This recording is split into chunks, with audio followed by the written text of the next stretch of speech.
Thank you. I think you're all very tired, and I've taken a little bit of liberty to play around with the topic because I think we still haven't reached a sufficient flowering of prosperity. When we do about 100 odd procedures of a certain thing per year in a country, I think it's perhaps more relevant to understand the global perspective first. And we'll mention briefly about what is happening in this area in India. So I think this probably mostly deals with TAVR versus SAVR as it is standing in the worldwide perspective right now. Now, as far as aortic, what TAVR is, and it's a percutaneous procedure, etc., I think it is a bit facetious to give you a rundown of that.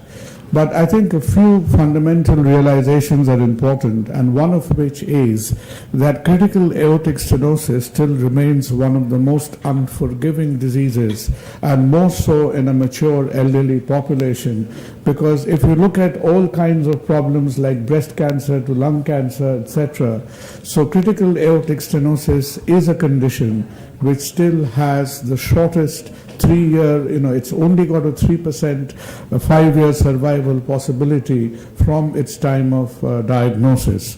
So aortic stenosis still remains one of the most severe and unforgiving conditions. Now, what critical aortic stenosis is, there is a little bit of interplay in this theme. It is not as straightforward as it looks. But in the common world scenario, it is a symptomatic disease where the aortic valve area is thought to be less than 0.8 centimeters square. The peak jet velocity is more than 4 centimeters square.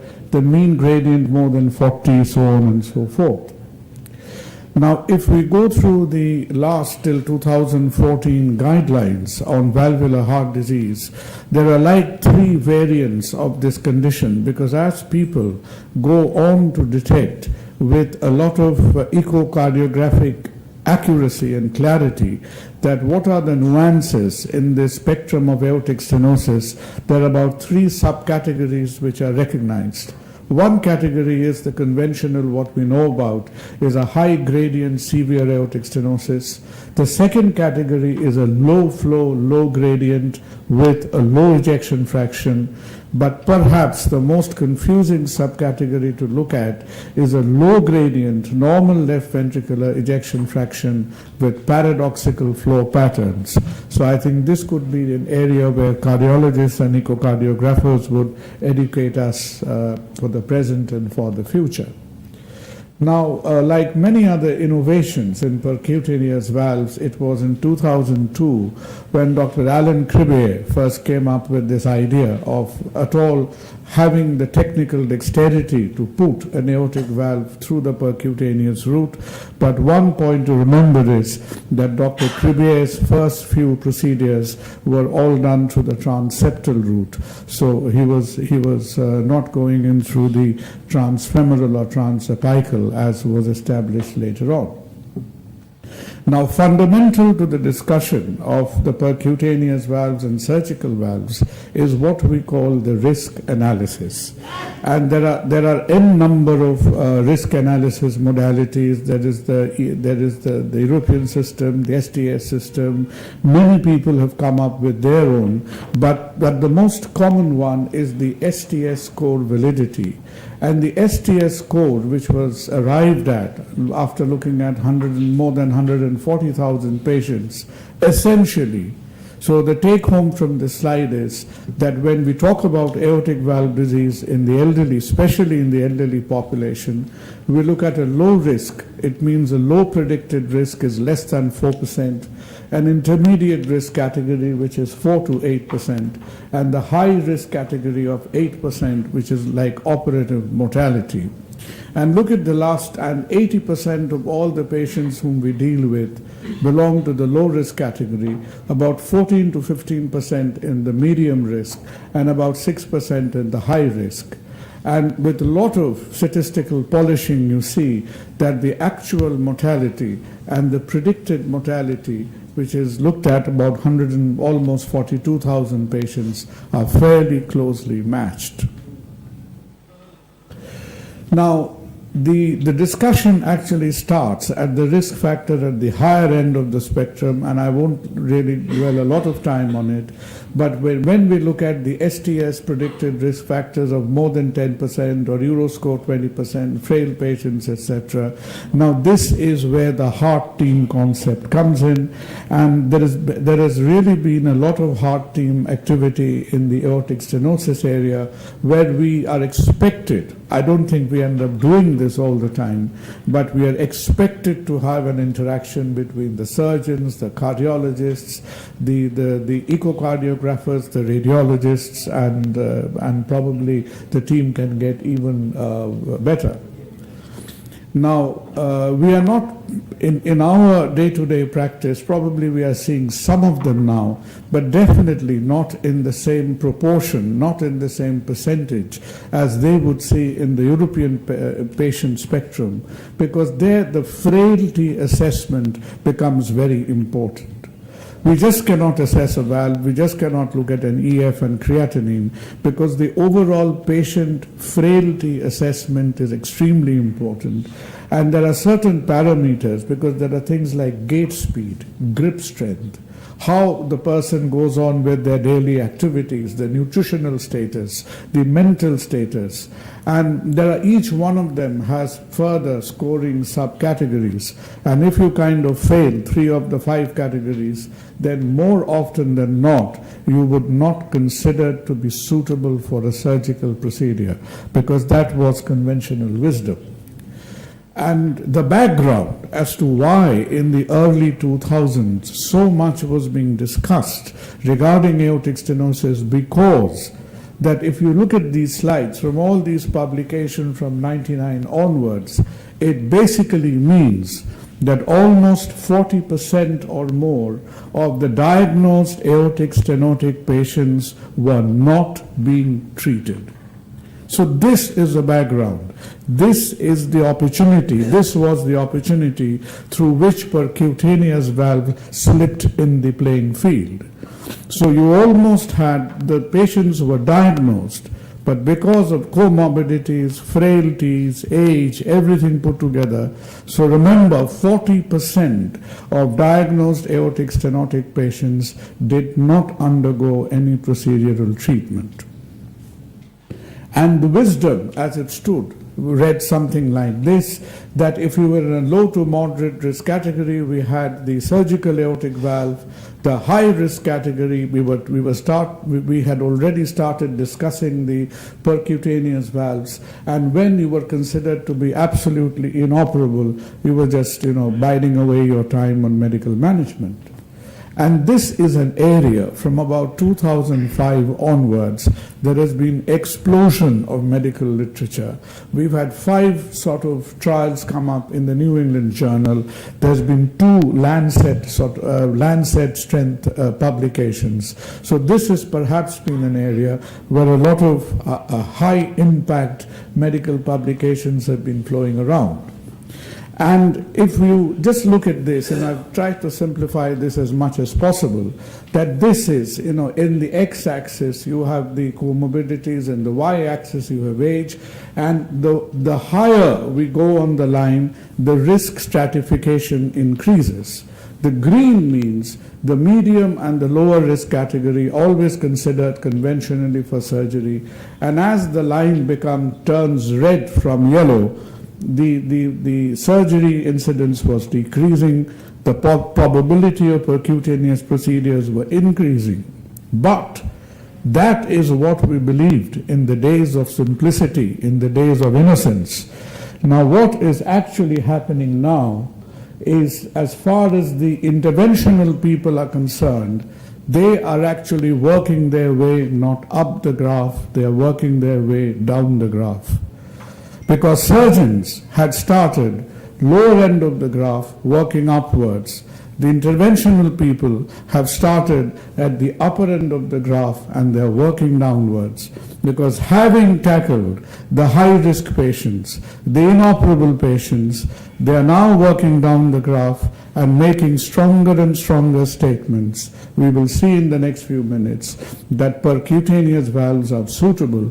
They claim would be suitable for intermediate and low risk patient. So this is the present surgical politics of percutaneous valves. Now, there is a fish market of trials, there are fish market of studies. I'll just simplify them for people who are interested.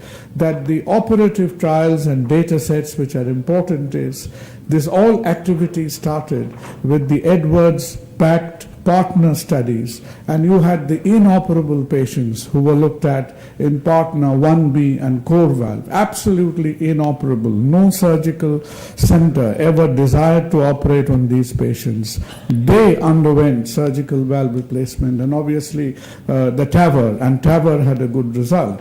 Then you had the high-risk patients, which was kind of more than 6 to 8%.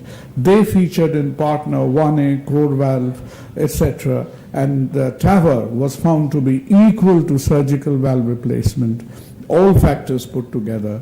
And now studies are going on in the intermediate and the low-risk patient. So this is how we are gradually working down the line. Most of us would be familiar with the first partner trial. The partner 1B essentially meant that they had about 400 odd inoperable patients. There was no surgical wing. Percutaneous valves versus TAVR versus medical treatment. Obviously, the 1 month survival was better. But when we looked at the TAVR versus the surgical valve, which is called sort of partner 1A, this is the take-home slide of partner 1A, where the slides sort of matched one another. So you had a 1-year mortality in the high-risk category of around 25 to 24%, for about 2% mortality difference, where the mortality from the TAVR series in the high-risk category was slightly lower than that from the surgical valves. And that really was the kind of starting block as far as this series was concerned. Now, over this period of time, say from 2007-8 onwards, this gives you a bird's eye picture of what is happening to the technology. Now, what is happening to the technology over the past 7-8 years is, say, if you take the Edwards to be an example, the first valve on the right is the classical SAPIEN valve where you started off from. The one in the middle is called the SAPIEN XT, which had a little lumpy bumpy ride. I'll show you why. And the one on the last is called the SAPIEN 3. And the SAPIEN 3 is believed to be like the best in the shelf at the moment. The sheath sizes are getting smaller. Note that. The sheath sizes are getting smaller. And for the smaller sheath size, you are having a larger spectrum of valve size available. So the valve designs are improving. The sheath sizes are getting smaller, and through the small sheath size, you can put in a larger choice of valve sizes are concerned. Now, this partner 1 gave rise to, this is a busy slide, just look at partner 2A. Partner 2A now, we have come off the high risk category, and now we are in the intermediate risk category. Now in the intermediate risk category, we were putting in a few of the SAPIEN XT and some of the SAPIEN 3 valves and trying to see how they did. And in about 1,200 odd patients, they did pretty well. Actually, the surgical mortality, the all-cause mortality and events in partner 2A was lower for the TAVR as compared to surgery, and they came up. That I could bore you to death by showing you 100 result slides, as no purpose is served. And their conclusion was that in the intermediate risk category as well, like the high risk category, there was a valid place to consider TAVR and not just automatically think that these patients should only have surgical valve replacement. Now, there was a lot of protest because there is a bit of, those of you who ever discuss Partner 2A trial, remember there is a lot of intellectual dishonesty in Partner 2A trial, because this was like a major scam in the statistical world, because in Partner 2A you did not have a simultaneous matching of the TAVR and the SAVR patients. You were actually doing the real life the TAVR patients, and all the surgical data was extrapolated from a previous surgical data set. So it was not a real life randomization into 1:1. So it was actually a propensity matched trial which was trying to disguise itself as a randomized trial, and hence there was a lot of turbulence, there was a lot of protest in the trial world for 1 year. And Partner 2A, if it really had been a true RCT, it would have made a tremendous impact by this time. Now, because of the little jugglery they tried to do, their impact was a little bit more subdued. Now, where do we stand? For whatever faith you have till Partner 2A, where do we stand? As far as survival is concerned, so far we have not seen any change. Stroke rates, mind you, has been alarmingly low. So even with calcified aortic stenosis, both the surgical series and the TAVR have proved similar stroke rates. Paravalve leaks in surgery are slightly better. New pacemaker in surgery is less. Durability is unknown. I'll show you, it's not entirely unknown. I'll show you 1 or 2 data on that. And leaflet mobility and valve thrombosis in surgery is better. Now, one concern, a point I would have raised when so elegantly Yugal and Shiv were discussing the minimally invasive surgery. Now, it's extremely important not to just know the study and the trial data from the expert centers. What is extremely crucial to know is the registry data, what is happening in the real world. So from 25 odd centers, as of last month, in the United States today, you have 504 centers out of 700 odd cardiac surgery accredited centers in the United States. There are about 510 centers who are accredited for doing percutaneous valves. And the mortality splay over there is tremendous.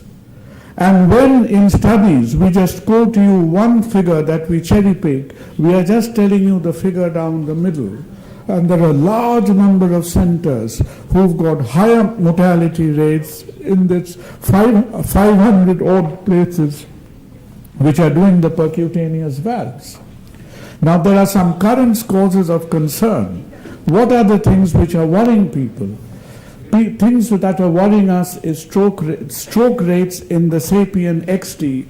That is why you see that valve was withdrawn from the market quickly, did not hang around for very long, because the stroke rate and the paravalvular leak rates for that valve was higher. And another thing is happening. Now that this technology has been in circulation for about 10 years plus, what we are seeing is a couple of peculiar issues. One issue is subclinical leaflet thrombosis. This is not a clotted valve like you see in the mitral. This is a kind of situation where unexpectedly you have increase in gradient of the tissue valves. And when people are looking at these valves through 3D TE studies, you are looking that the valve leaflets are not as mobile as they're supposed to be, because there is subclinical leaflet thrombosis happening. And these has let us to know that, many of us had stopped anticoagulating our surgical tissue valves. Now, in view of this data, that is not a very clever thing to do, because you look, even 3.5% of the surgical tissue valves are also developing subclinical leaflet thrombosis. So leaflet thrombosis is not something that happens in mechanical valves alone.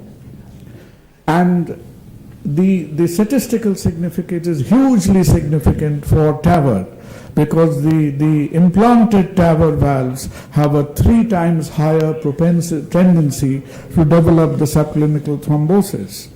And similarly, especially for the Medtronic core valve, for the Medtronic core valve, they have a new pacemaker implantation rate of about 26%. So 1 in 4 patients are getting unexpected pacemaker implantations vis-a-vis about 5 to 7% of surgical patients.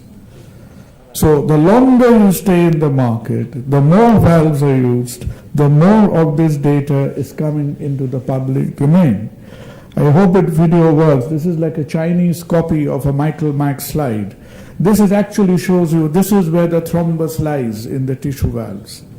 That there is a thin film coating of thrombus which is uniformly coating the surface of the percutaneous valves. So unexpectedly you will see in a month or two's time your valve gradient. The valves are working, but the gradient has increased by a factor of 20 to 25 millimeters mercury. Another factor is degeneration. I think probably Bala made the comment when he was speaking that we do not have an idea how long these valves are going to last for. We now do have an idea how long these valves are going to last for, because most of these have now been around for decades. We have people who've actually survived, like your LVAD. We now have people in circulation who have actually survived 7 to 10 years. And that shows us roughly that half of all these valves would have degenerated well within 10 years. Hence, this is an issue. Why is this an important issue? Because remember, we are now trying to tackle the intermediate risk patient. A trial is coming up which is trying to tackle the low risk patients. So we are putting in implants in these people, half of which would have degenerated in 10 years' time. So these two sort of, happenings in reality don't add up at all. Another point is, before we end, that the 2 more popular valves, there are about 6, 7 variants of this, but the 2 more important ones are the Sapien, the Edwards, and Medtronic. Fundamental difference is that the Sapien valve, you have to dilate it with a balloon after you've positioned it, and core valve is self-expanding. And they've had actually a trial, in-house trial amongst themselves, which does not come to the public domain very frequently. This is called the CHOICE trial. And what the CHOICE trial shows is for the Medtronic valve, which you have to which you say claim is self-expanding, there is a high failure rate. When the companies are doing a trial, we are claiming that 25% of these implant exercises have failed. And somehow, when we are looking at sanitized trial data, partner 2B, 2A, etc., we don't seem to see this 25% implant failure. So it makes you wonder, where has this 25% implant failure disappeared? So, at this time, the excitement which is going around is with the low mortality figures and nothing else. But this low mortality figures has to be counterbalanced amongst all these things we are looking at. Low durability, still paravalve leaks are 6 to 7%. We have to consider the new pacemaker rates before we are able to take on the intermediate and low risk patients. But it's like being swayed by fashion, and before this data about valve durability came out, there is a lot of disquiet in the medical trial world that the permission for Partner 3 trial has already been given.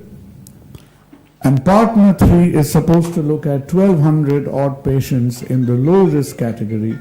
And this trial is going on. Maybe in a year or two, the results are going to come out.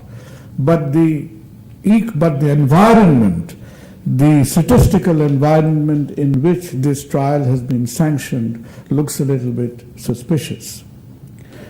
As far as the guidelines are concerned, it is still considered to be a logical thing to do in the inoperable and the high-risk category. We still do not have validation as far as the intermediate risk category is concerned. Where do we stand in India? Now, about 80,000 odd aortic valve replacements are done in the United States per year. Remember, United States does 1,000 cardiac surgeries per million population. India does around 90 cardiac surgeries per million population. That is where we stand. They do about 80 to 90,000 aortic valve procedures per year, of which about 50% has gone to already. It's only 3 years of FDA approval. Within 3 years of FDA approval, about 50% has moved over to the percutaneous valves. In India, as far as colloquial data gathering is concerned, on a yearly basis, last year I think about 170 cases has been done, because it still has to be done on a named patient basis. For some reason in India, we should be a little bit concerned. We are doing far more of cold valves than Sapien.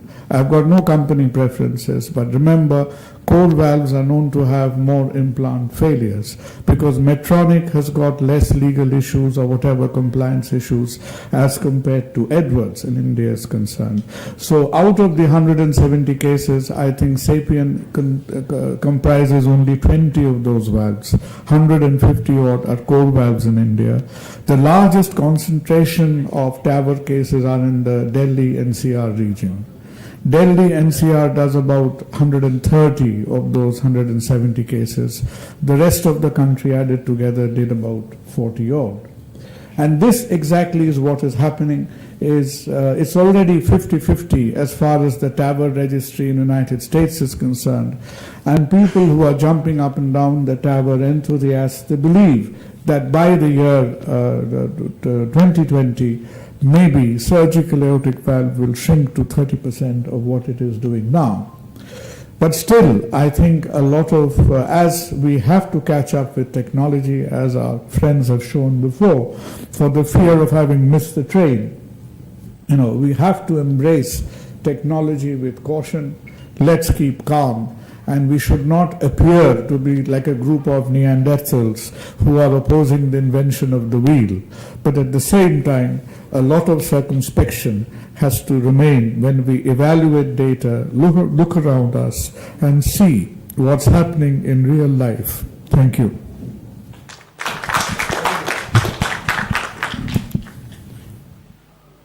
Do you suggest that those failed valves are being used?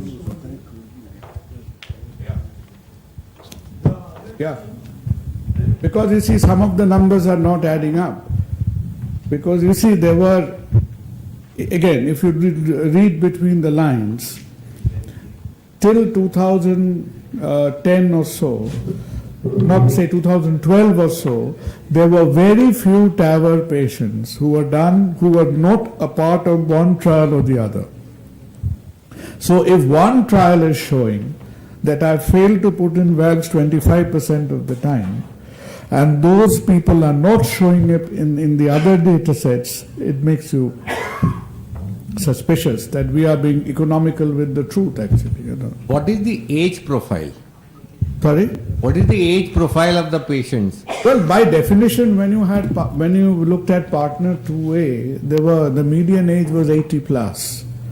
But when you went to partner 1 trial, in 2, when you had intermediate risk, now you are putting it in 60-year-olds. But below 60 years, would you still recommend a tissue valve like this? Partner 3 is coming. That's what I showed you. But surgical valves, generally we prefer below 60 metallic valves. Well, people are preferred because there the logic is not durability. If you look at Tyron David's publication, I had the slide, I didn't show it to you. Tyron David, when he showed the durability of Toronto SPV, the durability of Toronto SPV was around 10 years only. But there the logic was that the risk of a second operation was far less than the risk of a mechanical prosthesis. That is the logic. But can we extrapolate this in Indian conditions? Well, you cannot extrapolate anything on Indian condition because India is just a mass of anecdotes.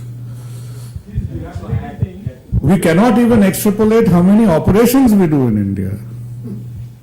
How can you extrapolate anything, Kunal, is there any concern about?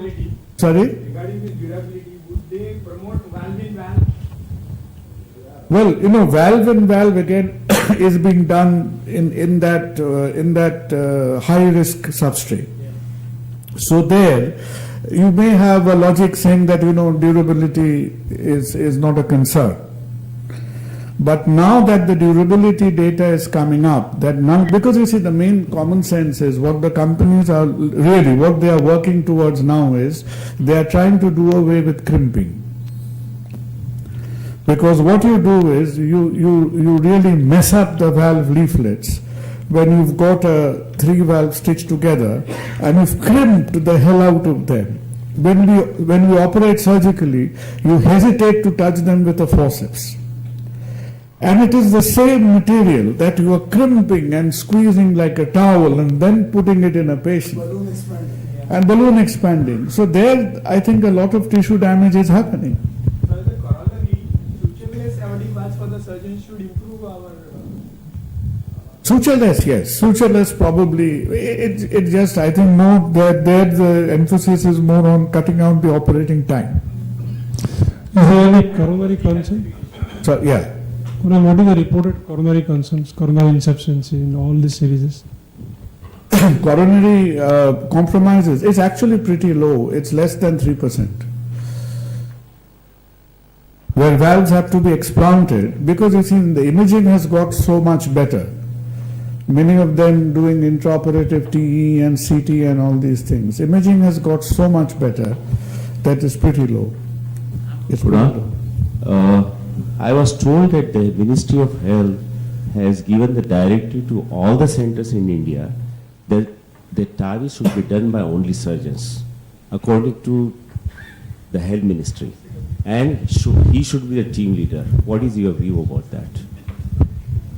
Well, I think before it's probably hard to give that kind of diktats because again, how many of the surgeons claim to have proficiency in the cath lab technologies?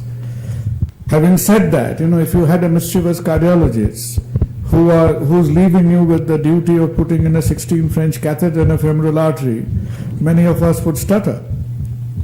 So before we take on responsibilities, I think it's very important to A, train ourselves and B, train the youngsters to make them prevalent because if we cannot shield under regulations, you see. The cardiologists are calling surgeons from abroad to help them do the...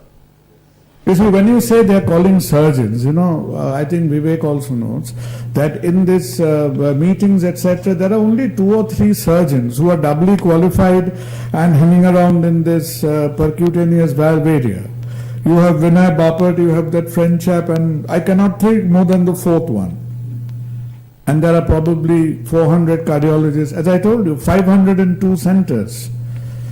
Out of 700 cardiac centers, India has 212 cardiac centers, cardiac surgery centers for our population. USA has 720 something, of which 520 are now TAVR accredited.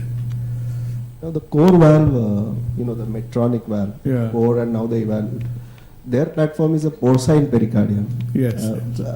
I think the first time anybody is using porcine pericardium to create a tissue valve. I think that is the problem with their valve. Well, maybe. I think the bottom line is that there are durability issues, there are valve thrombosis issues, there are pacemaker issues. So let us wake up to that and act, be clinically wise, I think, Thank you. Sorry to add, the cardiologists in this in the cardiothoracic, we've done one SAPIEN 3 in December. I'm from the Cochlear and Hospital. So my understanding of whatever, as you rightly presented, the pacemaker rates have gone down over the evolution of the valve, as from the sapien, earlier sapien, sapien XT and the sapien 3. So the pacemaker rates have gone down to 8 to 12% in the sapien. Yeah, area. not for core valves, you say. Core valve, there is a newer valve in that, that's called the Evolutar, Yeah. which has lower pacemaker rates, but not as compared to the 26%, that is also around 14 to 16%. So about the paravalvular leaks is the problem with the core valve, the self-expandable valves, and the sapien 3, because of a skirt around that prevents the paravalvular leak. So that is also tackled. The stroke rates, the paravalvular leak, these two have been tackled. Actually the evolution of the device definitely has got these problems away. The crimping part, I've seen and I've discussed with the people who are really involved in manufacturing or rather thinking on making this device. What happens when you crimp, after crimping they have run this valve in an in vitro situation at nearly multiple cycles to understand what happens to the valve and whether it really degenerates. So nearly they have made an effort in vitro to understand what happens. So we would see over a period of time that what would happen to the valves. And actually this is a bovine pericardium for this sapien. So we will actually know over a period of time as to what really happens with the degenerative. You see, I think most of your comments are very valid. I don't want to, you are too young to be cynical, but I think the important thing is, as far as stents and implantable valves are concerned, the average time period from the lab to the human body is considered to be about 18 months. So I'm really at a loss to think as to what kind of lab studies, analysis and animal experiments you can possibly do to know about factors like side effects, durability, till we are actually implanting them in the human situation. Yeah, I absolutely agree. In vivo versus in vivo. Yeah. They made an attempt. So the time is far less. So Thank you, Dan. Thank you. I now request